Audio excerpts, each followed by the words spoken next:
Sebelum lanjut ke cerita selanjutnya, yuk subscribe dan like. Absen dulu di kolom komen ya ah. Suara denting sendok yang beradu dengan piring porselen mahal terdengar seperti dentang lonceng kematian bagi harga diri Aris. Di meja makan kayu jati yang panjang itu, suasana terasa mencekam, bukan karena kesunyian, melainkan karena kata-kata yang dilemparkan seperti belati. Malam itu adalah perayaan ulang tahun pernikahan ke-40 Ibu Rahayu. Namun bagi Aris, ini tak lebih dari panggung eksekusi publik di mana dialah korbannya. Aris, coba tambah rendangnya. Mumpung kamu bisa makan enak di sini. Di rumah, apa istrimu sempat masak daging? Atau cuma tahu tempe lagi? Maya, kakak ipar tertua Aris, berujar sambil mengelap sudut bibirnya dengan serbet sutra. Senyumnya tipis, penuh penghinaan yang dikemas dalam bentuk perhatian palsu. Aris hanya tersenyum tipis, jenis senyum yang dipaksakan hingga otot wajahnya terasa kaku. Santi masak apa saja yang ada, Mbak? Yang penting berkah. Jawabnya pelan. Tangannya yang kasar karena terlalu sering menggenggam stang motor di bawah terik matahari dan hujan tanpa kontras dengan taplak meja putih bersih itu. Dodi, suami Maya yang bekerja sebagai manajer di sebuah perusahaan logistik ternama, tertawa meremehkan. Ia meletakkan kunci mobil BMW-nya di atas meja, sebuah gestur pamer yang sangat sengaja. Berkah itu penting, Riz. Tapi realita itu lebih penting. Zaman sekarang mana ada yang kenyang cuma pakai doa? Makanya, jadi laki-laki itu harus punya ambisi. Jangan betah jadi kurir paket terus. Sampai kapan mau kasih Santi hidup susah? Santi, yang duduk di samping Aris, meremas tangan suaminya di bawah meja. Aris bisa merasakan jemari istrinya gemetar. Santi ingin membela, namun ia tahu suaranya hanya akan dianggap angin lalu di keluarga ini. Sebagai anak bungsu yang memilih menikah dengan pria biasa, posisi Santi di mata kakak-kakaknya sudah jatuh ke titik terendah. Sudah, makan dulu. Sela Ibu Rahayu. Suaranya berat dan serak. Wanita tua itu duduk di kursi utama. Tampak anggun namun guratan kelelahan tak bisa disembunyikan dari wajahnya yang mulai keriput. Sepanjang makan malam, ia lebih banyak diam. Matanya yang tajam sesekali melirik ke arah Aris, lalu beralih ke arah anak-anak kandungnya yang lain. Ibu harusnya dengar, Bu. Maya melanjutkan, seolah tak mau berhenti. Tadi sore saat kami datang pakai mobil baru, tetangga sebelah tanya, itu yang pakai motor butut siapa? Aku malu mau jawab kalau itu adik iparku sendiri. Apalagi tadi Aris datang cuma bawa martabak telur pinggir jalan yang minyaknya tembus ke kertas bungkusnya. Duh, Bu, apa kata orang nanti? Aris menunduk. Martabak itu ia beli dengan uang sisa bensin hari ini. Ia membelinya dengan niat tulus karena tahu Ibu Rahayu sangat menyukai martabak telur sejak dulu. Namun, di atas meja yang dipenuhi dengan masakan catering hotel berbintang itu, bungkusan martabaknya memang terlihat seperti sampah yang salah tempat. Aku suka martabaknya, Riz. Suara Ibu Rahayu tiba-tiba memecah keriuhan ejekan itu. Semua orang terdiam. Garingnya pas. Terima kasih ya. Aris mendongak, merasa sedikit lega. Namun pujian itu justru memicu api cemburu di hati Dodi. Ibu ini terlalu baik. Orang seperti Aris ini kalau terus dikasih hati, dia bakal malas. Dia harusnya sadar diri kalau dia itu menantu paling miskin di keluarga ini. Harusnya dia berusaha lebih keras, bukan cuma mengandalkan belas kasihan ibu. Makan malam berlanjut dengan pameran kekayaan yang makin menjadi-jadi. Dodi bercerita tentang proyek miliaran rupiahnya. Sementara Maya sibuk menunjukkan foto-foto liburan mereka ke Eropa yang akan dilakukan bulan depan. Mereka seolah lupa bahwa tujuan pertemuan ini adalah untuk merayakan orang tua mereka, bukan untuk saling menginjak. Setiap kali Aris mencoba membuka suara untuk sekadar menimpali percakapan, Dodi atau Maya akan segera memotongnya dengan topik lain yang jauh lebih mewah. Aris merasa seperti bayangan di ruangan itu. Ada, tapi tak dianggap berarti. Ia adalah noda di atas lukisan keluarga mereka yang sempurna. Ketika acara hampir selesai, Ibu Rahayu tiba-tiba terbatuk keras. Wajahnya memucat. Santi segera berdiri dan memberikan air minum. Namun, saat Ibu Rahayu menerima gelas itu, Tangannya gemetar hebat hingga air tumpah ke lantai. "Ibu! Ibu tidak apa-apa!" teriak Santi panik. Dodi dan Maya hanya berdiri. Tampak cemas namun ragu-ragu untuk mendekat karena takut baju mahal mereka terkena tumpahan air. Sementara itu, Aris dengan sigap berlutut di depan Ibu Rahayu, memijat lembut tengkuknya dan membantu menstabilkan napasnya. "Aku tidak apa-apa, hanya lelah," bisik Ibu Rahayu. Ia menatap Aris dengan tatapan yang sangat dalam, seolah ingin menyampaikan sebuah pesan yang terkunci rapat di balik bibirnya. "Riz, ingat ya, rumah ini punya cerita sendiri." Aris mengernyit bingung. "Maksud ibu?" Namun, sebelum Ibu Rahayu sempat menjawab, Maya sudah memotong lagi. "Halah, itu pasti karena udara di sini pengap. Ibu sih, dibilangi pindah ke apartemenku saja yang nyaman. Nggak mau. Rumah tua ini cuma bikin sakit-sakitan." Malam itu berakhir dengan rasa sesak di dada Aris. Saat ia dan Santi pulang berboncengan dengan motor tua mereka di bawah rintik gerimis, Aris tak henti-hentinya memikirkan tatapan ibu mertuanya. Ada sesuatu yang tidak beres. Ada sesuatu yang tersembunyi di balik dinding-dinding kayu rumah tua itu. Dan entah mengapa, Aris merasa dialah yang akan diseret masuk ke dalam rahasia tersebut. Ia tidak tahu bahwa itu adalah makan malam terakhir mereka bersama Ibu Rahayu dalam keadaan sehat. Dan ia juga tidak tahu bahwa penghinaan yang diterimanya malam ini hanyalah awal dari sebuah badai yang akan mengubah hidupnya selamanya. Keheningan dini hari pecah oleh dering telepon yang meraung-raung di atas nakas kayu rapuh milik Aris dan Santi. Aris terbangun dengan jantung berdegup kencang. Firasat buruk langsung menyergapnya bahkan sebelum ia mengangkat gagang telepon. Di seberang sana, suara asisten rumah tangga Ibu Rahayu terdengar gemetar dan terisak, mengabarkan bahwa Ibu Rahayu pingsan dan dilarikan ke rumah sakit pusat. Tanpa sempat mencuci muka, Aris dan Santi memacu motor tua mereka menembus kabut pagi yang dingin. Di ruang tunggu rumah sakit yang beraroma antiseptik tajam, Dodi dan Maya sudah berdiri di sana. Mereka tampak rapi, mungkin baru pulang dari acara pesta atau memang selalu siap tampil sempurna bahkan dalam keadaan darurat. "Kenapa baru sampai?" hardik Dodi begitu melihat Aris dan Santi berlari mendekat. "Adik, macam apa kamu, San? Ibu kritis dan kamu baru muncul dengan bau asap motor begitu." Santi tidak menjawab. Ia hanya bisa menangis sesenggukan, menempelkan wajahnya pada pundak Aris. Aris sendiri hanya diam, menelan bulat-bulat hinaan itu. Fokusnya tertuju pada pintu ruang Icu yang tertutup rapat. Tak lama kemudian, seorang dokter keluar dengan wajah kuyu. Ia menggeleng pelan, sebuah isyarat yang membuat lutut Santi lemas seketika. Mereka diizinkan masuk untuk mengucapkan selamat tinggal terakhir. Ibu Rahayu terbaring lemah di bawah cahaya lampu neon yang pucat. Berbagai selang melilit tubuhnya yang renta. Dodi dan Maya segera mendekat. Namun anehnya, mereka tidak membisikkan doa. "Bu, Ibu dengar Dodi? Surat tanah di brankas kamar itu kuncinya di mana? Ibu belum kasih tahu aku," bisik Dodi dengan nada mendesak. Seolah waktu yang tersisa hanya boleh digunakan untuk urusan administrasi harta. Maya pun tak mau kalah. Ia memegang tangan ibunya yang dingin, namun matanya melirik pada perhiasan cincin zamrud yang masih melingkar di jari manis Ibu Rahayu. "Bu, apartemen di pusat kota itu. Jangan lupa dicatatkan atas namaku ya. Dodi sudah punya banyak aset. Aku yang paling butuh." Aris merasa mual melihat pemandangan itu. Bagaimana bisa diambang kematian? Anak-anak kandungnya justru bertindak seperti burung pemakan bangkai? Ia menarik diri ke belakang, memberikan ruang bagi mereka untuk berpamitan dengan cara mereka yang menjijikan. Tiba-tiba, monitor jantung berbunyi bip panjang dan cepat. Ibu Rahayu membuka matanya sedikit. Ia tidak melihat ke arah Dodi atau Maya yang sedang meributkan harta. Matanya yang mulai mengabur mencari sosok Aris di sudut ruangan. Dengan sisa tenaga yang luar biasa, ia menggerakkan tangannya, memberi isyarat agar Aris mendekat.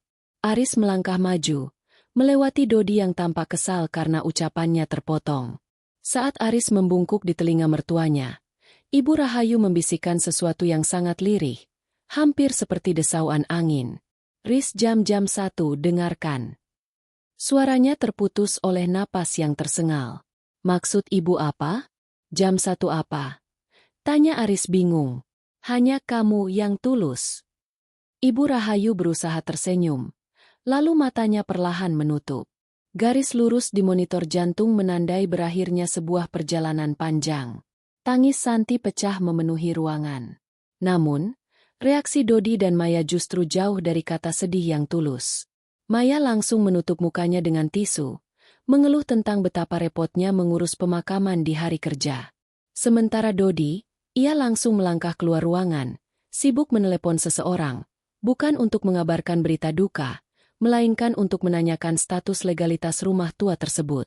Kita harus segera ke rumah ibu setelah ini. Aris mendengar Dodi berbisik di telepon di lorong rumah sakit. Jangan sampai ada barang yang hilang atau dipindah tangankan oleh si miskin itu. Aris yang mendengar itu hanya bisa mengepalkan tangan. Hatinya hancur melihat mertuanya yang baru saja tiada sudah menjadi bahan rebutan.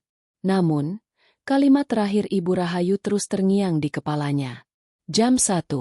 Dengarkan. Apa maksudnya? Mengapa Ibu Rahayu memberikan pesan itu kepadanya? Bukan kepada anak-anak kandungnya? Proses pengurusan jenazah menjadi panggung lain bagi Dodi dan Maya untuk memamerkan dominasi mereka. Mereka bersikeras menggunakan peti jenazah termahal dan memesan bunga papan yang paling besar, bukan karena rasa hormat, melainkan karena ingin menjaga gengsi di depan relasi bisnis mereka yang akan datang melayat. Aris, kamu yang urus pemandian dan administrasi di kelurahannya. Kami harus koordinasi dengan pihak catering dan dekorasi duka. Ini uangnya. Jangan sampai kurang. Kalau kurang, pakai uangmu dulu, nanti kita hitung lagi. Ujar Maya sambil menyodorkan beberapa lembar uang dengan sikap seolah sedang memberi sedekah kepada pengemis. Aris menerima uang itu tanpa sepatah kata pun. Ia melakukan semua tugas kasar, mengurus kain kafan, berkoordinasi dengan penggali kubur, hingga memastikan semua perlengkapan sholat jenazah tersedia. Sepanjang hari itu, ia melihat betapa sibuknya kakak-kakak iparnya berfoto dengan latar belakang bunga duka untuk diunggah di media sosial, lengkap dengan caption tentang kehilangan yang mendalam. Saat matahari mulai terbenam dan pemakaman usai, kerumunan pelayat mulai membubarkan diri. Dodi dan Maya segera beranjak menuju mobil mewah mereka. Kami balik dulu ya. Ada urusan mendesak. San, kamu dan suamimu tinggal saja dulu di rumah ibu semalam ini. Jaga-jaga kalau ada maling yang mengincar barang antik ibu. Besok pagi kami datang lagi untuk bicara serius soal pembagian aset. Perintah Dodi dari balik kaca mobilnya yang tertutup rapat. Aris memandangi mobil BMW itu yang melesat pergi meninggalkan debu. Ia menoleh ke arah Santi yang tampak sangat layu dan kelelahan. Mereka kini berdiri di depan gerbang rumah tua peninggalan Ibu Rahayu yang tampak muram di bawah temaram lampu jalan. Rumah itu besar, kuno, dan menyimpan ribuan kenangan. Namun malam ini, rumah itu terasa berbeda. Ada aura misterius yang menyelimuti setiap sudutnya. Aris teringat bisikan terakhir sang mertua. Ayo masuk, San. Kita istirahat. Ajak Aris. Santi mengangguk lemah. Saat mereka melangkah masuk ke dalam rumah, Aris melirik jam tangannya. Masih pukul 8 malam. Masih ada 5 jam lagi menuju pukul 1. Ia tidak tahu apa yang menantinya di tengah malam nanti. Namun satu hal yang pasti, ia merasa Ibu Rahayu belum benar-benar pergi. Ada sesuatu yang ditinggalkan wanita tua itu. Sesuatu yang hanya ditujukan untuk telinga Aris, si menantu yang selalu dihina paling miskin. Hujan rintik-rintik mulai membasahi bumi saat prosesi pemakaman Ibu Rahayu dilaksanakan keesokan paginya. Langit seolah ikut berduka, berwarna kelabu pekat yang menggantung rendah di atas tempat pemakaman umum. Namun, ironi besar justru terlihat di sana. Di depan liang lahat yang masih basah, jumlah orang yang hadir bisa dihitung dengan jari. Dodi dan Maya, yang kemarin begitu vokal meributkan aset dan memesan bunga papan raksasa, ternyata hanya bertahan selama 15 menit di lokasi. Dodi, dengan setelan jas hitam mahalnya, terus-menerus melirik jam tangan Rolexnya dengan wajah tidak sabar. San, Riz, kami harus pergi duluan. Ada meeting mendadak dengan klien dari Singapura. Penting sekali untuk proyek bulan depan, ucap Dodi sambil menjabat tangan Aris dengan ujung jari, seolah takut kotoran dari tanah makam akan berpindah ke kulitnya. Maya menyusul di belakangnya, menutupi hidungnya dengan sapu tangan sutra. Aduh, di sini becek sekali. Sepatuku bisa rusak. Lagi pula, doa kan bisa dari mana saja, tidak harus di depan lubang tanah ini. Oh ya, jangan lupa bayar orang-orang penggali kubur itu. Ya? Pakai saja dulu uang sisa yang kemarin aku kasih. Setelah itu, mereka berdua melesat pergi dengan mobil mewah yang segera membelah jalanan, meninggalkan debu dan genangan air yang menciprat ke arah Aris dan Santi. Kerabat jauh dan beberapa tetangga yang hadir juga satu persatu berpamitan karena hujan yang kian deras. Kini, tinggallah Aris dan Santi di depan gundukan tanah merah yang masih segar. Santi jatuh terduduk. Tangisnya yang tertahan sejak pagi akhirnya pecah. Ia memeluk nisan kayu yang masih polos, meratapi kepergian satu-satunya orang tua yang tersisa. Aris berdiri di belakangnya, memayungi istrinya dengan payung hitam yang sudah mulai bocor di beberapa bagian. Ibu, maafkan Santi. Bu. Santi belum bisa membahagiakan ibu. Rintih istrinya di sela isak tangis. Aris merasakan perih yang luar biasa di dadanya. Ia tahu betapa tulusnya istrinya mencintai Ibu Rahayu. Ia juga tahu betapa Ibu Rahayu sebenarnya menyayangi mereka, meskipun wanita tua itu sering diam saat Dodi dan Maya menghina mereka. Aris teringat bagaimana Ibu Rahayu sering menyelipkan uang kecil atau sebungkus makanan saat mereka akan pulang, seolah tahu bahwa dapur mereka sedang tidak mengepul. Sudah, San. Ibu sudah tenang. Beliau tidak perlu lagi mendengar keributan Mas Dodi dan Mbak Maya. Bisik Aris sambil mengusap bahu istrinya yang bergetar. Setelah memastikan semua urusan pemakaman selesai, termasuk membayar para petugas makam dengan uang tabungannya sendiri karena uang dari Maya ternyata sudah habis untuk biaya administrasi rumah sakit, Aris membawa Santi kembali ke rumah tua itu. Rumah besar itu kini terasa sangat hampa. Aura kehidupan seolah tersedot keluar bersamaan dengan perginya sang pemilik. Saat mereka melangkah masuk, bau minyak kayu putih dan sisa-sisa aroma bunga melati masih tercium kuat di ruang tengah, tempat jenazah disemayamkan semalam. Santi langsung masuk ke kamar lamanya. Kelelahan fisik dan batin membuatnya langsung tertidur dalam keadaan masih mengenakan mukena. Sementara itu, Aris tidak bisa memejamkan mata. Ia duduk di kursi kayu di ruang tamu, menatap foto keluarga yang tergantung di dinding. Dalam foto itu, Ibu Rahayu tampak tersenyum kaku di tengah-tengah. Di sebelah kanannya, Dodi dan Maya berdiri dengan dagu terangkat, memamerkan keberhasilan mereka. Di sebelah kiri, Santi dan Aris berdiri agak di belakang, hampir tidak terlihat. Foto itu adalah gambaran nyata posisi mereka di keluarga ini, ada namun dianggap tidak penting. Aris mulai berkeliling rumah. Ia memeriksa jendela dan pintu, memastikan semuanya terkunci. Ketika melewati kamar Ibu Rahayu, langkahnya terhenti. Pintu kayu jati yang berat itu tertutup rapat. Ada perasaan aneh yang menjalar di tengkuknya. Bukan perasaan takut, melainkan rasa penasaran yang mendalam. Ia teringat bisikan terakhir Ibu Rahayu di rumah sakit. Jam 1, dengarkan. Aris melirik jam dinding di ruang tengah.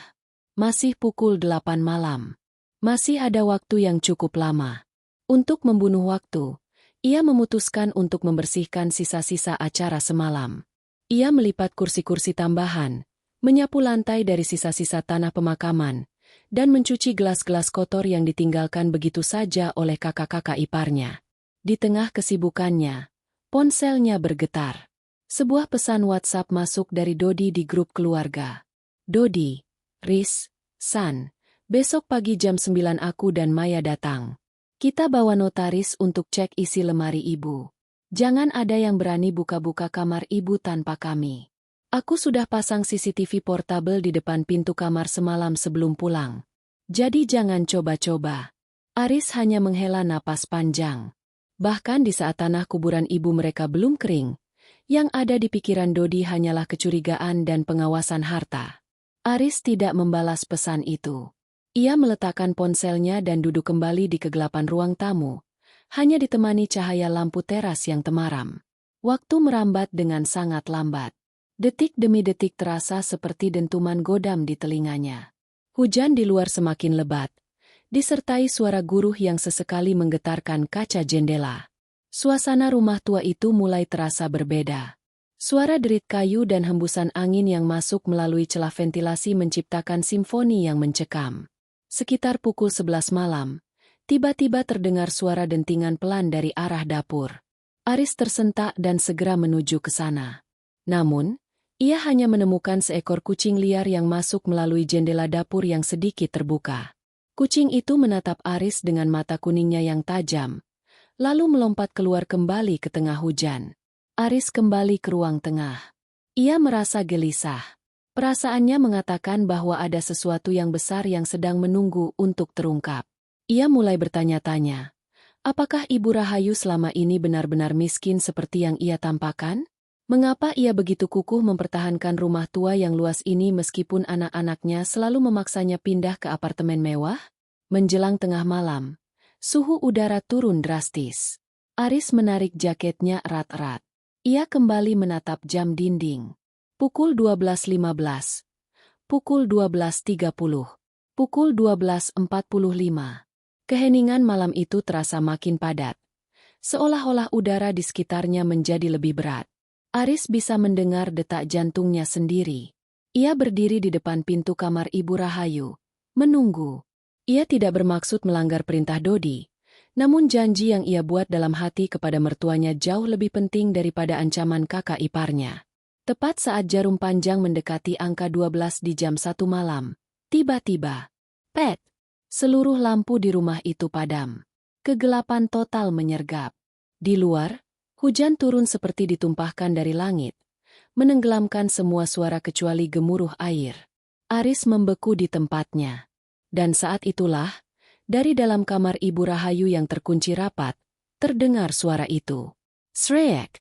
Sreek! Tik! Tik! Suara itu pelan, namun konsisten. Seperti suara sesuatu yang sedang digeser, diikuti oleh suara detak mekanik yang asing. Jantung Aris seolah berhenti berdetak. Ini bukan suara hantu. Ini adalah suara sesuatu yang nyata. Sesuatu yang telah diatur untuk berbunyi tepat pada jam 1 malam. Kegelapan yang menyergap rumah tua itu terasa begitu pekat. Seolah-olah cahaya tidak pernah diizinkan masuk ke sana.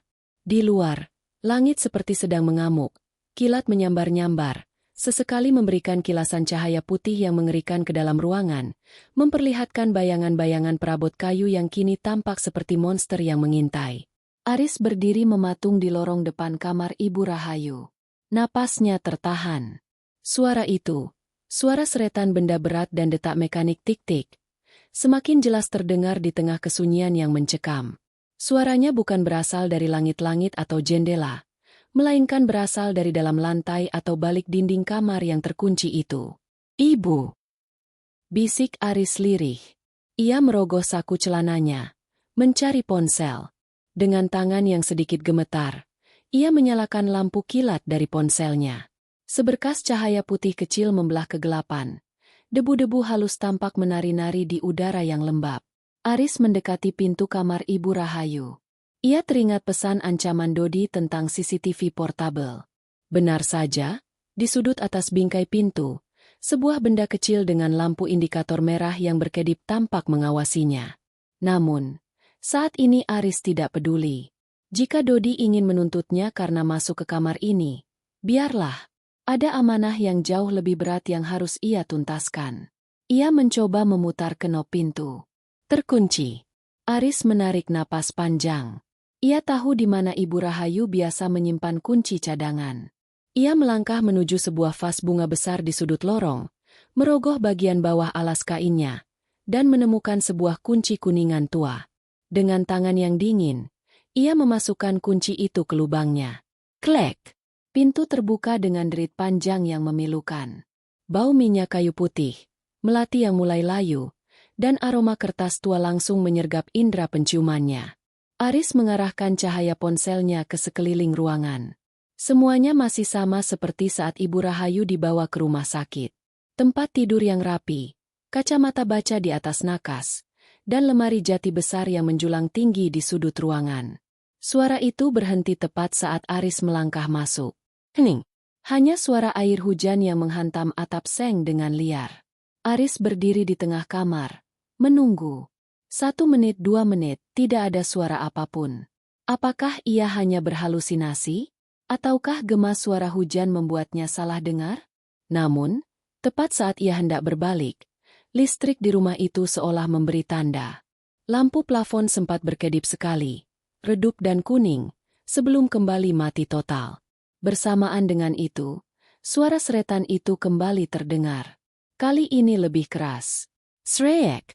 Aris mengarahkan cahaya ponselnya ke arah lemari jati. Ia tertegun. Lemari yang beratnya mungkin mencapai ratusan kilogram itu tampak bergetar sedikit. Aris mendekat. Rasa takutnya kini bercampur dengan adrenalin. Di bawah kaki lemari, ia melihat sesuatu yang aneh. Ada celah kecil di ubin lantai yang seolah-olah sengaja dibuat sebagai jalur rel. Tidak mungkin. Gumam Aris. Ia mencoba mendorong lemari itu. Berat sekali. Namun, saat tangannya meraba sisi samping lemari, ia merasakan sebuah tuas kecil yang tersembunyi di balik ukiran bunga. Ia menarik tuas itu. Klik. Terdengar suara pegas yang terlepas.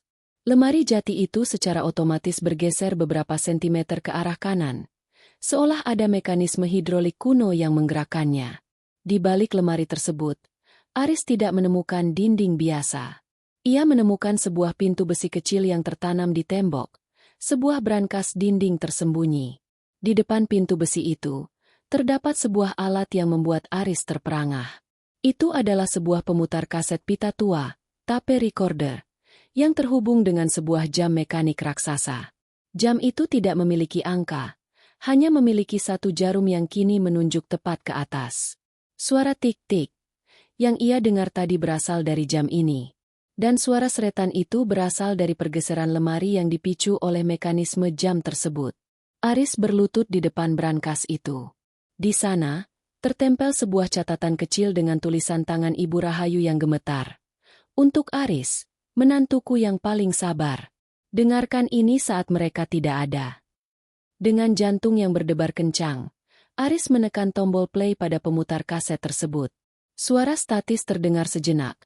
Sebelum kemudian suara lembut namun tegas milik Ibu Rahayu memenuhi ruangan kecil itu. Riz, kalau kamu mendengar ini, berarti aku sudah tidak ada. Dan aku tahu, malam ini pasti kamu sendirian di rumah ini bersama Santi, sementara anak-anakku yang lain sibuk dengan urusan dunia mereka. Aris menutup matanya. Air mata mulai menggenang. Mendengar suara mertuanya di tengah kegelapan ini terasa seperti mendapat pelukan hangat yang sudah lama hilang. Mereka selalu menghinamu, Riz. Mereka menganggapmu tidak punya apa-apa karena kamu hanya seorang kurir. Tapi aku tahu siapa kamu. Aku tahu setiap bulan kamu menyisihkan separuh gajimu untukku. Meskipun kamu sendiri harus makan mie instan bersama Santi. Aku tahu kamu yang diam-diam memperbaiki atap rumah ini saat aku tidur, tanpa pernah meminta upah atau pujian. Suara dalam kaset itu terbatuk sejenak, lalu berlanjut. Dodi dan Maya, mereka hanya mencintai bayanganku, bukan aku. Mereka mencintai apa yang bisa aku berikan, bukan siapa aku. Riz, kunci brankas ini ada di dalam kalung yang aku pakai saat aku meninggal. Jika kamu sudah mengambilnya, buka brankas ini. Di dalamnya ada kebenaran yang selama ini aku sembunyikan dari mereka semua. Kaset itu berhenti berputar dengan suara cetek yang tajam. Aris terpaku. Kalung? Ia ingat betul, saat di rumah sakit tadi, Maya sempat melirik cincin zamrud Ibu Rahayu, tapi ia tidak memperhatikan kalungnya. Ia mencoba mengingat-ingat jenazah Ibu Rahayu saat dimandikan. Ada sebuah kalung perak sederhana dengan liontin kecil berbentuk kunci yang melingkar di lehernya. Ya Tuhan, bisik Aris. Ia baru sadar, kalung itu masih ikut terkubur bersama jenazah Ibu Rahayu. Aris berdiri dengan tubuh lemas. Di tengah hujan badai yang makin menggila di luar, ia menyadari satu hal, untuk membuka rahasia ini, ia harus melakukan sesuatu yang gila. Sesuatu yang jika ketahuan oleh Dodi, akan membuatnya dijebloskan ke penjara. Namun, sebelum ia bisa berpikir lebih jauh, sebuah cahaya senter yang kuat tiba-tiba menyorot masuk dari arah jendela kamar. Siapa di dalam? Suara teriakan itu berasal dari luar. Itu suara Dodi. Aris panik. Ia segera mencoba mendorong kembali lemari jati itu ke posisi semula, namun mekanismenya macet. Suara langkah kaki yang terburu-buru terdengar di lorong rumah. Dodi dan Maya ternyata kembali ke rumah itu di tengah malam buta. Jantung Aris serasa melompat ke tenggorokan. Cahaya senter dari luar jendela itu menyapu dinding kamar, nyaris mengenai wajahnya yang pucat. Ia mendengar suara kunci diputar dengan kasar di pintu depan rumah. Dodi dan Maya tidak sekadar datang. Mereka menerjang masuk seperti badai yang lebih menakutkan daripada cuaca di luar. "Aris, aku tahu kamu di dalam. Keluar kamu!" Teriakan Dodi menggema di lorong yang sunyi. Aris menoleh panik ke arah lemari jati yang masih terbuka setengah jalan. Mekanisme jam mekanik itu masih mengeluarkan bunyi klik-klik kecil yang terasa sangat nyaring di telinganya. Jika Dodi masuk dan melihat brankas dinding ini, habislah sudah. Pesan Ibu Rahayu akan jatuh ke tangan orang yang salah. Dengan tenaga yang muncul dari rasa panik, Aris mematikan lampu ponselnya. Dalam kegelapan total, ia meraba tuas di balik ukiran jati tersebut. Ia menekannya sekuat tenaga sambil mendorong badan lemari. Gerak! Lemari itu bergeser kembali ke posisi semula tepat saat langkah kaki Dodi mencapai depan pintu kamar. Aris segera melompat ke arah tempat tidur, menjatuhkan dirinya di lantai seolah-olah ia baru saja terbangun atau sedang mencari sesuatu dalam kegelapan. Pintu kamar terbuka lebar. Cahaya senter milik Dodi menyambar-nyambar ruangan, menyilaukan mata Aris. Di belakang Dodi, Maya berdiri dengan payung basah yang meneteskan air ke lantai kayu. "Apa yang kamu lakukan di kamar ibu? Hah?" Dodi membentak. Ia melangkah maju, mencengkeram kerah kaus Aris yang lembab karena keringat dingin. "Sudah kubilang jangan masuk ke sini. Kamu mau mencuri, ya?" Aris mencoba mengatur napasnya, berpura-pura tenang meski lututnya gemetar. "Listrik padam. Mas, aku mendengar suara gaduh dari kamar ini. Aku takut ada maling atau plafon yang rubuh karena hujan deras." "Halah, alasan." Maya menimpali. Suaranya melengking tajam. Ia mulai menggeledah nakas Ibu Rahayu dengan kasar. "Mana perhiasan ibu? Mana kotak bludru merah yang biasanya di sini? Kamu sudah mengambilnya, kan? Ngaku kamu, Aris." "Aku tidak mengambil apa-apa, Mbak. Kalian bisa geledah aku sekarang juga," jawab Aris tegas. Ia berdiri tegak, mencoba menutupi rasa takutnya dengan harga diri yang tersisa. Dodi melepaskan cengkeramannya, lalu mengarahkan senternya ke seluruh sudut kamar. Cahaya itu sempat berhenti agak lama di lemari jati besar itu. Aris menahan napas. Ia takut ada bekas goresan di lantai yang terlihat. Namun, karena lantai kayu itu sudah tua dan penuh goresan alami, Dodi tampaknya tidak menyadari jalur rel kecil di bawahnya. "Kenapa kalian kembali jam segini?" tanya Aris, mencoba mengalihkan perhatian. "Bukan urusanmu. Kami lupa membawa tas kerja Dodi yang tertinggal di ruang tamu tadi sore." Bohong Maya dengan sangat jelas. Matanya terus menyisir ruangan, mencari sesuatu yang bernilai. "Dan untung kami kembali. Kalau tidak, mungkin rumah ini sudah kamu kuras isinya." Santi tiba-tiba muncul di ambang pintu dengan wajah bantal dan mata sembab. "Ada apa ini? Mas Dodi, Mbak Maya? Kenapa kalian berteriak-teriak?" tanya suamimu ini, San. "Baru saja ibu dikubur. Dia sudah mengendap-endap di kamar ibu. Benar-benar menantu tidak tahu diuntung." Dodi mendengus kasar. Ia kemudian menatap Aris dengan tatapan mengancam. "Keluar dari kamar ini sekarang. Semuanya. Aku akan mengunci pintu ini dari luar dan aku yang akan bawa kuncinya." Aris dan Santi terpaksa keluar dari kamar itu. Dodi menutup pintu jati tersebut dengan bantingan keras dan menguncinya. Ia mengantongi kunci itu dengan senyum kemenangan yang sinis. "Malam ini kalian tidur di depan atau di kamar belakang. Jangan coba-coba mendekati kamar ini lagi kalau tidak mau aku panggil polisi," ancam Dodi lagi sebelum ia dan Maya berjalan menuju ruang tamu. Aris menuntun Santi kembali ke kamar belakang yang kecil dan pengap. Begitu pintu tertutup, Santi langsung memeluk Aris. "Mas, apa yang sebenarnya terjadi?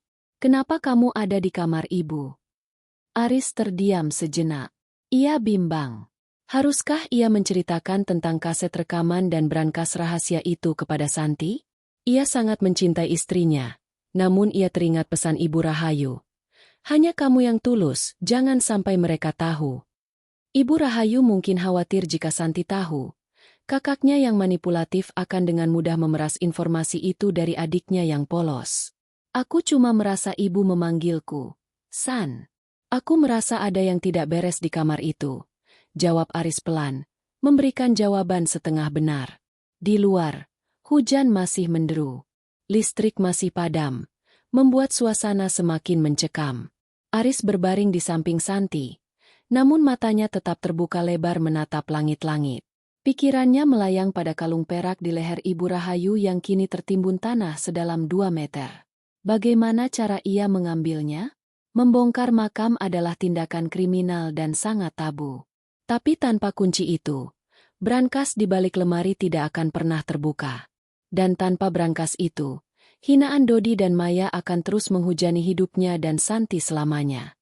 Tiba-tiba, dari ruang tengah, terdengar suara bisik-bisik yang sangat pelan. Aris bangkit sedikit, menempelkan telinganya ke pintu kamar. Itu suara Dodi dan Maya. Kamu yakin kuncinya ada di sana, Mas? Suara Maya terdengar sangat berhati-hati. Aku yakin. Aku sempat lihat ibu memegang kalung itu saat dia sesak napas di rumah sakit. Itu bukan kalung biasa. Itu kunci brankas kuno peninggalan ayah. Sialnya, kalung itu masih ada di leher jenazah tadi pagi. Aku tidak sempat mengambilnya karena banyak orang. Bisik Dodi. Terus bagaimana? Kita harus gali lagi makamnya? Tanya Maya dengan nada ngeri namun penuh ambisi. Besok malam, saat semua orang sudah tidur, aku sudah hubungi orang suruhanku untuk membantu. Kita tidak boleh membiarkan si miskin Aris itu curiga. Harta ibu harus jatuh ke tangan kita sepenuhnya sebelum notaris datang lusa. Darah Aris mendidih mendengar rencana keji itu. Kakak iparnya benar-benar sudah kehilangan nurani. Mereka tidak hanya menghina yang hidup, tapi juga tidak menghargai yang sudah tiada. Aris kembali berbaring dengan tangan mengepal. Ia tidak punya banyak waktu. Jika Dodi berhasil mengambil kunci itu besok malam, maka semua rahasia yang ingin disampaikan Ibu Rahayu kepadanya akan musnah. Ia harus bergerak lebih cepat. Ia harus mencapai makam itu sebelum orang-orang suruhan Dodi tiba. Malam itu, di tengah kegelapan total jam 1 malam yang tersisa, Aris membuat keputusan besar. Ia akan melawan. Bukan dengan kekerasan, tapi dengan menuntaskan amanah terakhir yang dipercayakan kepadanya. Kegelapan di dalam rumah tua itu terasa kian menghimpit setelah Dodi dan Maya akhirnya memutuskan untuk pergi, membawa serta kunci kamar Ibu Rahayu. Aris terduduk di tepi ranjang kamar belakang, mendengarkan deru mobil BMW Dodi yang perlahan menjauh, tenggelam oleh suara hujan yang kini berubah menjadi gerimis tipis. Di sampingnya, Santi telah kembali terlelap karena kelelahan batin yang luar biasa. Aris menatap jam tangan murahnya yang jarumnya berpendar hijau dalam gelap. Pukul 2.15 pagi. Ia tahu ia tidak punya banyak waktu. Rencana keji Dodi untuk membongkar makam esok malam adalah lonceng peringatan bagi Aris. Aku harus melakukannya sekarang, bisik Aris pada kesunyian. Ia bangkit dengan sangat hati-hati agar tidak membangunkan Santi. Aris mengenakan jaket parasit hitamnya dan mengambil sebuah senter kecil serta obeng panjang dari kotak perkakas di dapur. Namun, pikirannya terhenti pada satu rintangan. Kamar Ibu Rahayu terkunci dan kuncinya dibawa Dodi. Aris teringat struktur rumah tua ini. Di bagian belakang, tepat di atas area jemuran, terdapat jendela kecil ventilasi yang terhubung dengan kamar mandi di dalam kamar Ibu Rahayu. Sebagai orang yang sering memperbaiki genting rumah ini diam-diam, Aris tahu betul celah itu. Dengan bantuan tangga bambu tua di halaman belakang, Aris memanjat dalam kegelapan. Udara dingin menusuk tulang, dan sisa air hujan membuat tangga menjadi sangat licin. Dengan susah payah, ia berhasil masuk melalui ventilasi sempit dan mendarat di lantai kamar mandi yang dingin. Ia melangkah masuk ke dalam kamar utama. Suasananya masih sama, mencekam namun ada kehangatan yang tak kasat mata. Aris tidak langsung menuju lemari. Ia berlutut di samping tempat tidur Ibu Rahayu, memejamkan mata sejenak. Bu, maafkan Aris kalau harus melakukan ini. Aris tidak mau amanah ibu jatuh ke tangan orang yang salah, ucapnya dalam hati. Aris kembali menuju lemari jati itu. Ia tidak lagi membutuhkan mekanisme jam yang rumit untuk membukanya kali ini, karena ia sudah tahu letak tuas rahasianya. Klik. Lemari itu bergeser, menyingkap pintu brankas besi yang tertanam di dinding. Kali ini, Aris tidak hanya mendengarkan kaset. Ia fokus pada instruksi kedua dalam rekaman tadi. Kunci brankas ada di dalam kalung. Aris merasa bodoh. Jika kalung itu terkubur bersama jenazah, mengapa Ibu Rahayu menyuruhnya membuka brankas malam ini? Apakah ada sesuatu yang ia lewatkan? Aris kembali memutar kaset itu, mendekatkan telinganya ke speaker kecil pemutar pita tersebut. Kunci brankas ini ada di dalam kalung yang aku pakai. Suara rekaman itu sedikit terdistorsi. Aris mendengarkan lebih jeli lagi. Ada jeda kecil. Lalu suara Ibu Rahayu kembali terdengar sangat pelan, hampir tertutup suara gesekan pita. Tapi kunci aslinya ada di bawah kaki kiri tempat tidurku. Kalung itu hanya simbol. Riz, aku tahu mereka akan mengincar kalung itu. Aris terperangah. Ibu Rahayu benar-benar cerdas. Ia sudah memprediksi ketamakan anak-anaknya. Kalung itu adalah umpan. Sebuah pengalih perhatian agar siapapun yang rakus akan langsung menuju makam, sementara harta yang sesungguhnya tetap aman di rumah ini. Dengan cepat, Aris merangkak ke bawah tempat tidur kayu yang berat itu. Di bawah kaki kiri yang tertutup karpet kumal, ia menemukan sebuah lubang kecil di ubin. Dengan menggunakan obeng, ia mencongkel ubin tersebut. Benar saja, di sana terdapat sebuah kunci besi berbentuk unik, dibungkus dengan kain beludru hitam. Tangannya gemetar saat memasukkan kunci itu ke lubang brankas di balik lemari. Klek! Pintu besi itu terbuka dengan suara desis udara yang keluar. Aris mengarahkan cahaya senternya ke dalam. Matanya membelalak. Ia tidak menemukan tumpukan uang tunai atau perhiasan berkilau seperti yang mungkin dibayangkan Dodi. Di dalam brankas itu terdapat beberapa tumpuk dokumen legal, sebuah buku tabungan bank lama, dan sebuah kotak kayu kecil yang dikunci rapat. Aris mengambil dokumen paling atas. Itu adalah sertifikat tanah rumah ini, namun ada lampiran akta notaris yang menyatakan bahwa rumah ini telah dihibahkan kepada Yayasan Cahaya Rahayu dengan Aris dan Santi sebagai pengelola tunggal yang memiliki hak huni seumur hidup. Lalu, ia membuka buku tabungan itu. Saldo di dalamnya membuat jantung Aris hampir berhenti berdetak. Selama puluhan tahun, Ibu Rahayu ternyata menyimpan uang pensiun almarhum suaminya dan seluruh kiriman uang dari Aris. Nilainya mencapai ratusan juta rupiah. Di halaman belakang buku tabungan itu tertulis catatan kecil. Uang ini milik Aris. Hasil keringat menantuku yang tulus. Gunakan untuk sekolah anak-anakmu kelak. Terakhir, Aris membuka kotak kayu kecil itu. Di dalamnya bukan emas, melainkan kumpulan surat-surat dari Dodi dan Maya yang berisi permintaan uang dengan berbagai alasan palsu selama bertahun-tahun, lengkap dengan bukti transfer yang dilakukan Ibu Rahayu. Ibu Rahayu menyimpan semua bukti kebohongan anak-anaknya. Jadi ini alasannya ibu diam selama ini, gumam Aris dengan mata berkaca-kaca. Ibu mengumpulkan semua bukti ini untuk melindungi kami. Tiba-tiba, telinga Aris yang tajam menangkap suara lain. Bukan dari dalam rumah, tapi dari halaman depan. Suara gerbang yang dibuka perlahan. Aris mematikan senternya seketika. Ia mengintip melalui celah gorden. Di bawah lampu jalan yang remang-remang, ia melihat sebuah mobil yang bukan milik Dodi. Itu mobil van hitam. Dua orang pria bertubuh besar turun dengan membawa cangkul dan skop. Aris menyadari dengan ngeri bahwa Dodi tidak menunggu sampai besok malam.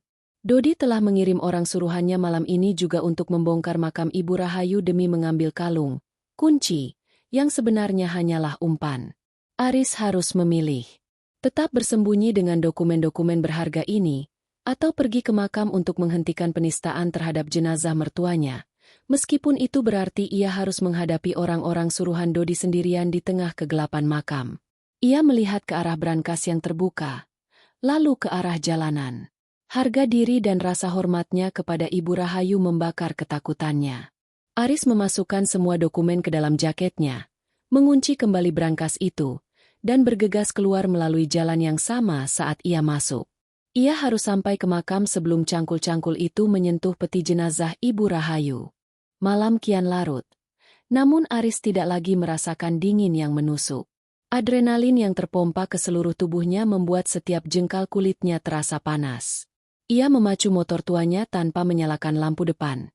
Hanya mengandalkan ingatan akan jalanan berbatu menuju pemakaman umum yang terletak di pinggir desa. Di dalam jaketnya, dokumen-dokumen dan buku tabungan itu terasa seperti beban yang sangat berharga sekaligus berbahaya. Ia memarkir motornya di balik rumpun bambu yang lebat, sekitar 100 meter dari gerbang makam. Dengan langkah seringan kucing, ia menyelinap masuk. Suasana makam di pukul 3 pagi sangatlah mencekam.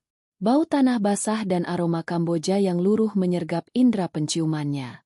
Dari kejauhan, ia melihat cahaya senter yang bergoyang-goyang di area tempat Ibu Rahayu dikuburkan. Trek, trek, duk. Suara mata cangkul yang menghantam tanah terdengar jelas. Aris mendekat, bersembunyi di balik sebuah nisan besar yang sudah berlumut. Di sana, dua pria bertubuh kekar sedang bekerja keras menggali gundukan tanah merah yang masih segar. Di pinggir liang lahat, berdiri sesosok pria dengan payung hitam dan rokok yang menyala di bibirnya.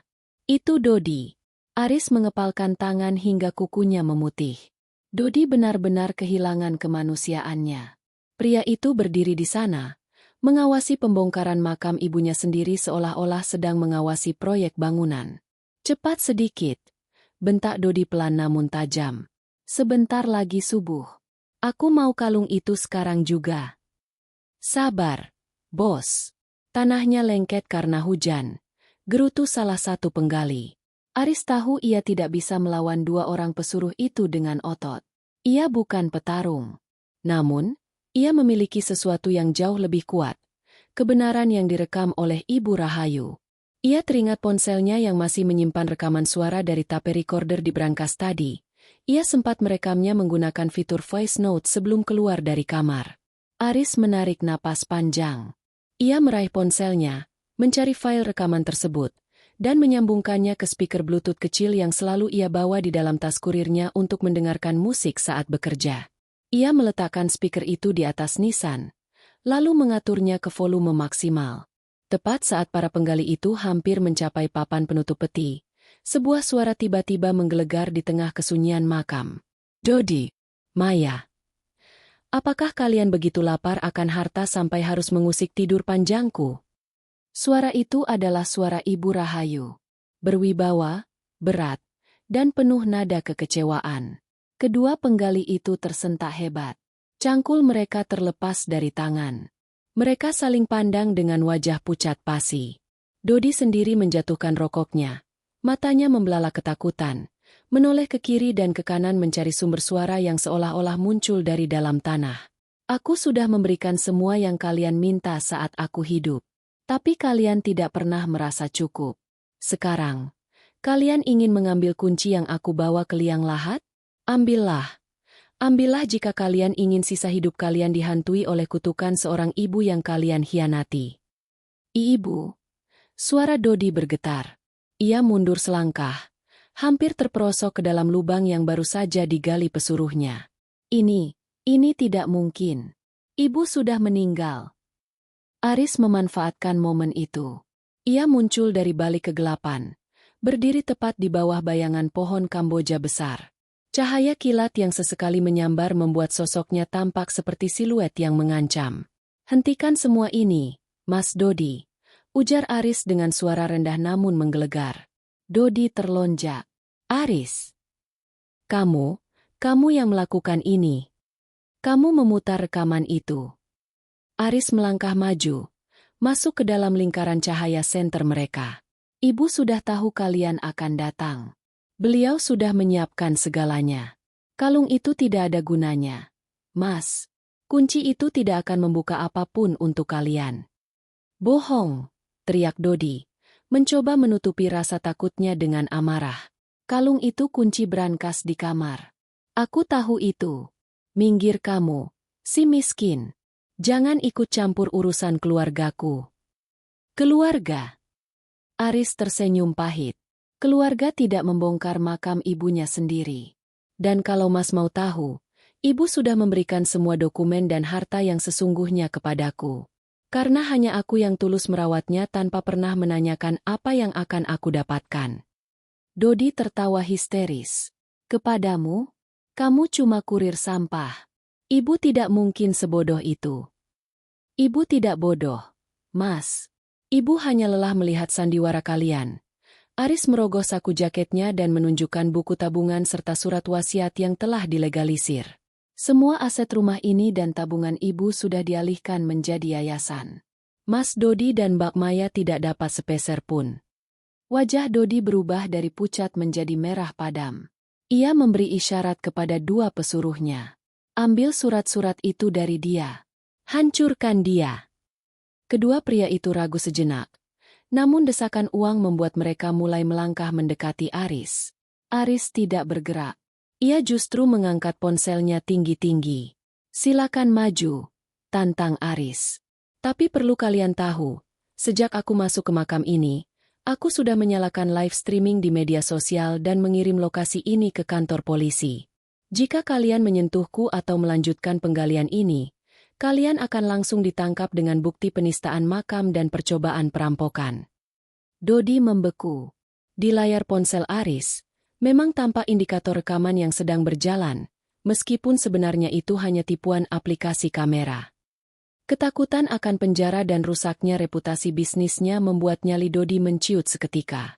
Sialan kamu, Aris, geram Dodi. Ia menatap liang lahat yang setengah terbuka, lalu menatap Aris dengan kebencian mendalam. Kamu pikir ini sudah selesai? Aku akan menyewa pengacara terbaik untuk membatalkan wasiat itu. Silakan, Mas, jawab Aris tenang.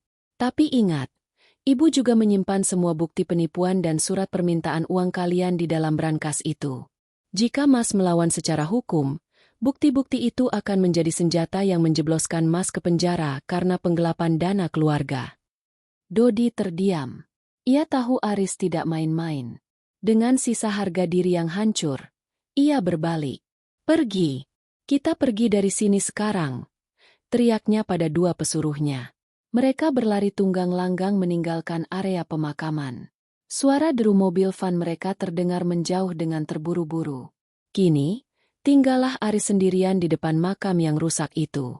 Ia segera mengambil cangkul yang ditinggalkan dan mulai menutup kembali lubang tersebut dengan air mata yang mengalir deras. Maafkan mereka, Bu, isaknya sambil meratakan tanah.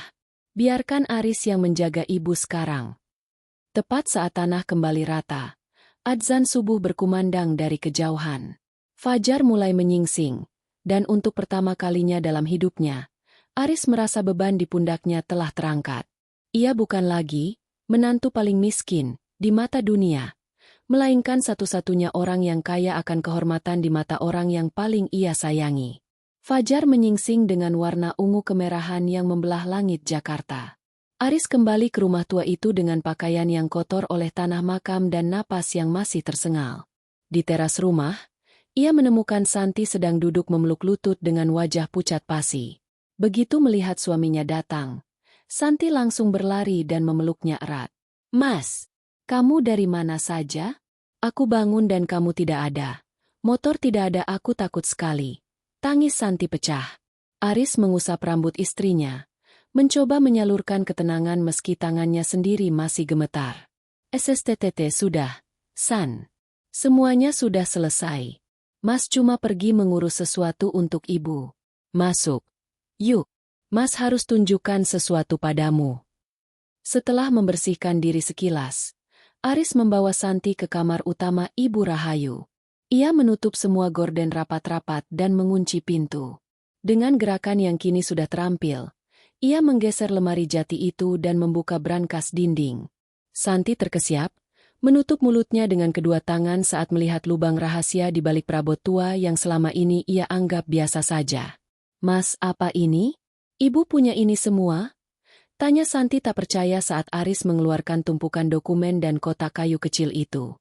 "Ini adalah cinta ibu yang sebenarnya untuk kita, San. Dan ini adalah perlindungan yang beliau siapkan karena beliau tahu bagaimana watak Mas Dodi dan Mbak Maya. jawab Aris. Aris kemudian mengajak Santi duduk di lantai, tepat di samping tempat tidur.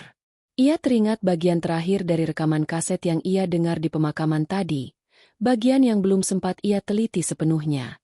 Dalam rekaman itu, Ibu Rahayu sempat menyebutkan, kejutan yang sebenarnya bukan di dalam tembok, tapi di bawah kakimu berdiri.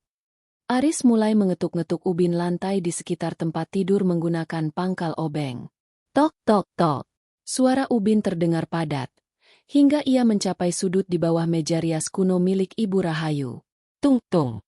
Suaranya nyaring. Kosong. Aris mencongkel pinggiran ubin tersebut. Ternyata, ubin itu tidak disemen mati, melainkan hanya diletakkan dengan perekat karet yang sudah mengeras. Di bawah ubin itu, terdapat sebuah kotak besi tahan api berukuran cukup besar yang tertanam rapi di dalam semen lantai. Bantu aku angkat ini, San, ujar Aris. Mereka berdua menarik kotak itu keluar. Begitu tutupnya dibuka, napas mereka berdua tertahan. Di dalamnya tidak ada uang kertas yang bisa lapuk, melainkan deretan logam mulia, emas batangan, yang tertata rapi. Di atas tumpukan emas itu, terdapat sebuah amplop coklat besar berisi akta kepemilikan beberapa ruko di kawasan strategis yang selama ini dikelola oleh sebuah perusahaan manajemen properti atas nama Ibu Rahayu sendiri. Selama ini, suara Santi bergetar. Ibu membiarkan kita hidup pas-pasan, membiarkan Mas dihina setiap hari. Tapi ternyata ibu menyiapkan ini semua. Aris menemukan sebuah pucuk surat lagi di dalam kotak emas itu. Ia membacanya dengan suara parau. Santi anakku, dan Aris menantuku yang paling mulia. Maafkan ibu jika selama ini ibu membiarkan kalian merasa sulit. Ibu sengaja. Ibu ingin memastikan siapa yang akan tetap berdiri di samping ibu saat ibu tidak punya apa-apa lagi untuk diberikan. Ibu tidak ingin harta ini menghancurkan kalian seperti harta telah menghancurkan hati nurani kakak-kakakmu. Aris, emas ini adalah modal untukmu membangun bisnismu sendiri. Jangan lagi menjadi kurir yang dihina, jadilah pemimpin yang dermawan. Santi menangis sejadi-jadinya, menyadari betapa besar pengorbanan batin ibunya yang harus pura-pura tegar melihat anaknya hidup susah demi sebuah ujian kesetiaan. Namun, di tengah suasana haru itu, terdengar suara gedoran keras di pintu depan rumah. Bukan gedoran tangan, melainkan suara benda tumpul yang menghantam kayu. Buka pintunya.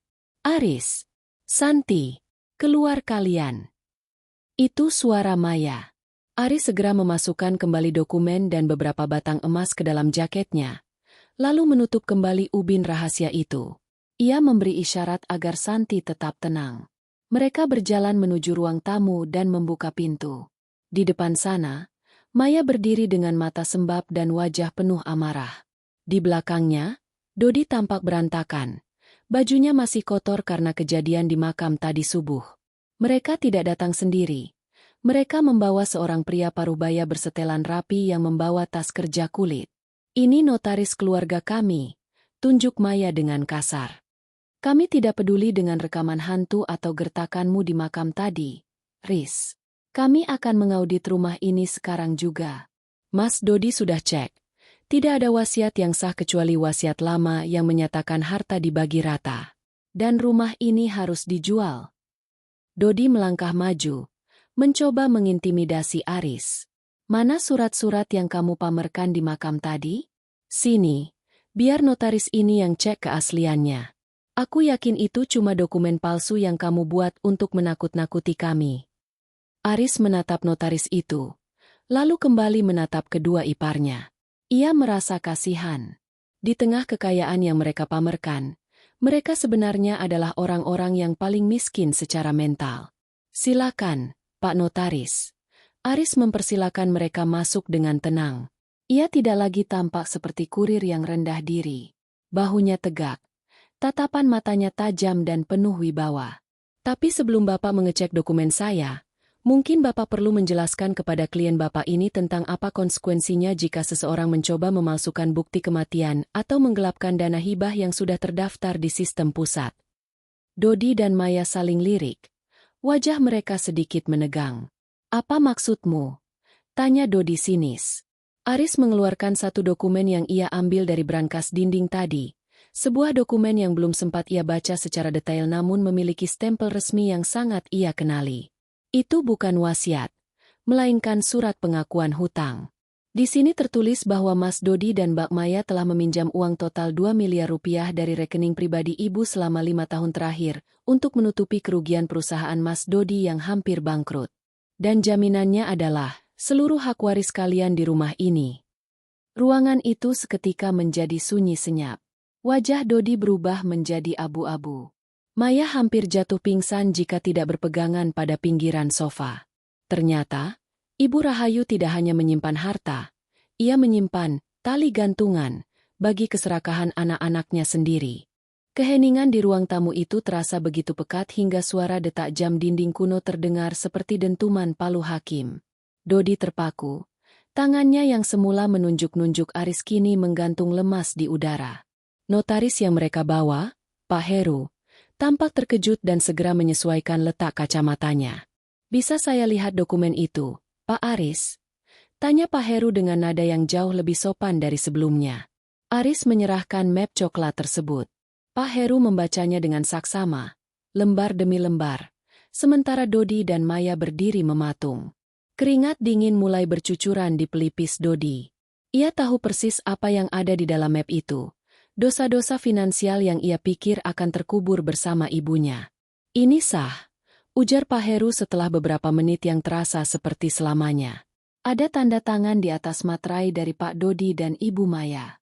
Di sini tertulis dengan sangat spesifik bahwa jika hutang tidak dilunasi dalam waktu 3 tahun, yang mana jatuh temponya adalah 6 bulan lalu, maka seluruh hak waris kalian atas aset Ibu Rahayu dianggap gugur sebagai kompensasi pelunasan. "Tidak mungkin. Itu pasti rekayasa," teriak Maya histeris. Ia mencoba menyambar dokumen itu dari tangan notaris, namun Aris dengan sigap menghalanginya.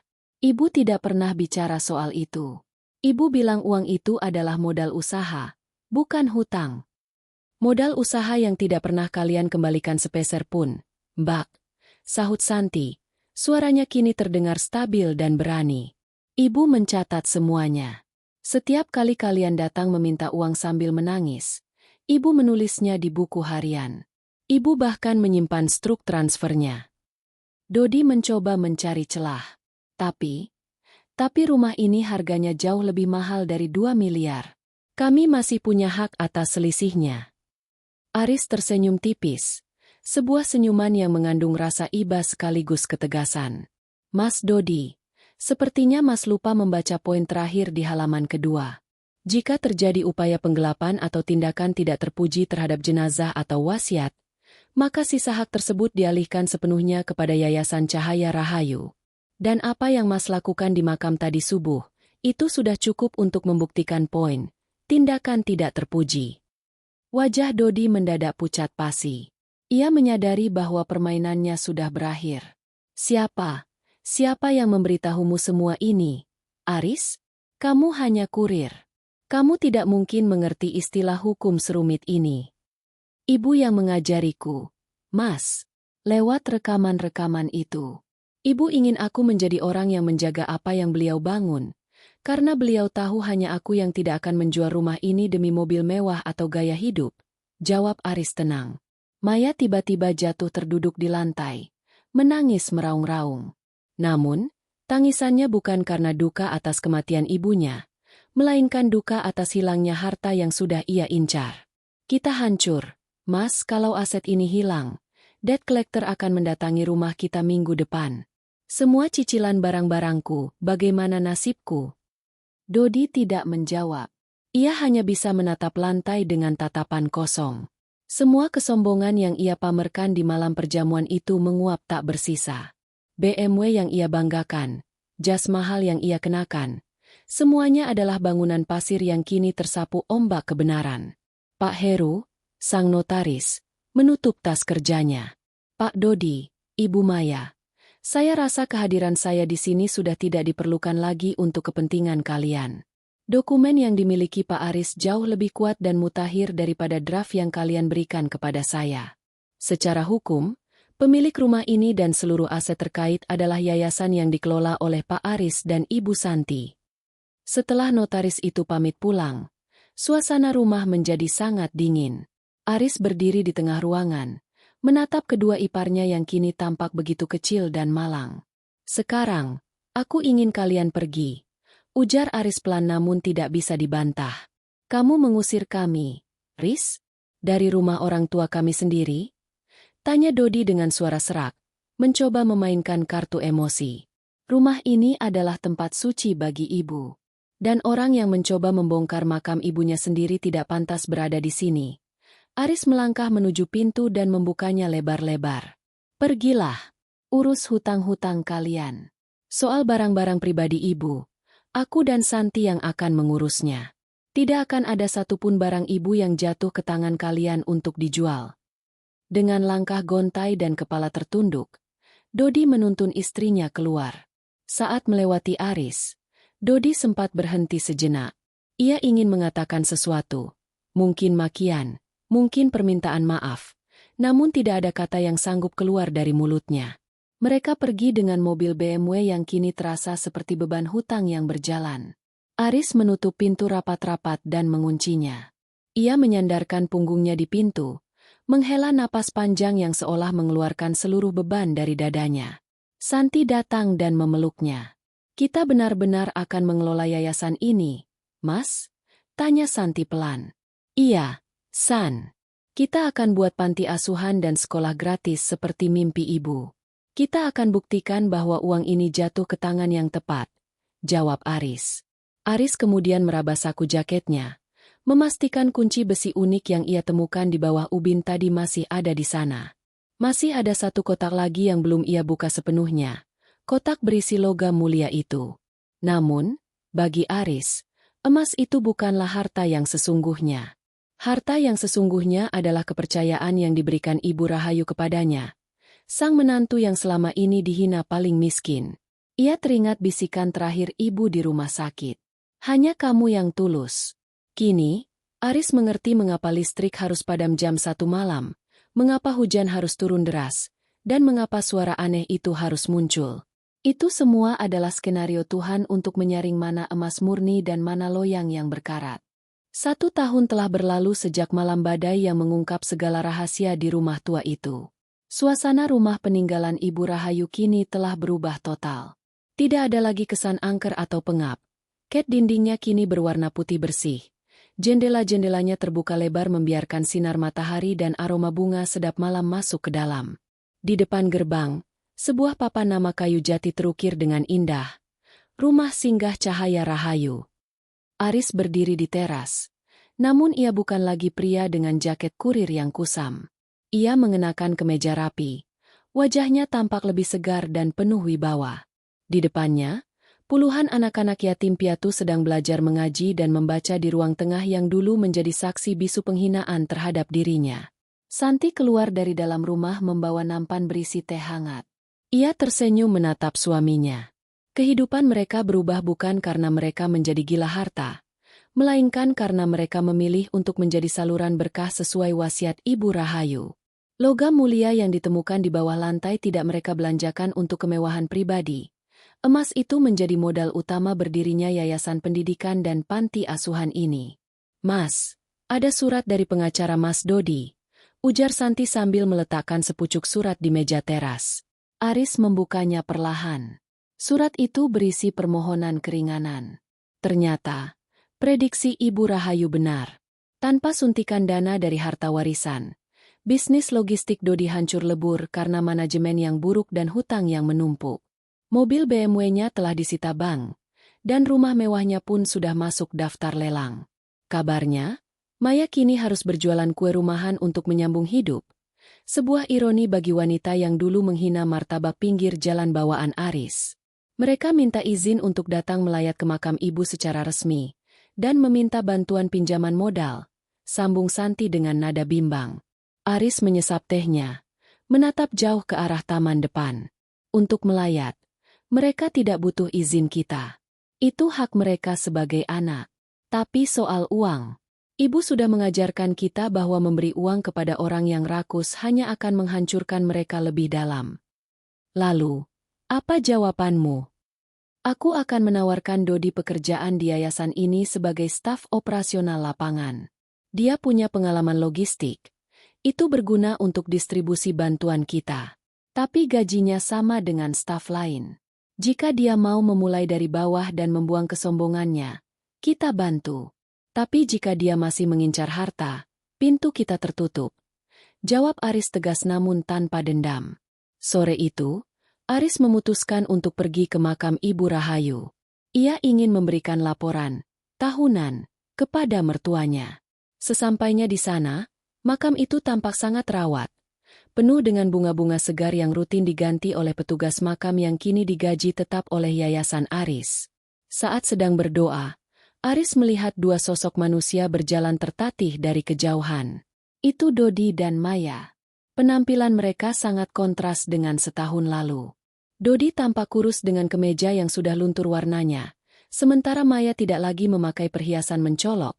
Ia hanya mengenakan kerudung sederhana dan wajahnya tampak kuyu tanpa riasan mahal. Mereka membeku saat melihat Aris di sana. Ada ketakutan di mata mereka, seolah-olah Aris adalah hakim yang akan menghukum mereka kembali. Namun, Aris justru berdiri dan mengulurkan tangannya. "Mas, Mbak, apa kabar?" Dodi ragu-ragu sejenak, lalu menyambut tangan Aris. Air mata pria sombong itu jatuh seketika. "Riz, maafkan aku. Aku benar-benar bodoh. Aku menghina orang yang justru menyelamatkan nama baik ibu." Maya hanya menunduk. Bahunya bergetar karena tangis penyesalan. Mereka baru sadar bahwa menantu paling miskin, yang dulu mereka injak-injak adalah satu-satunya orang yang memuliakan ibu mereka hingga ke liang lahat.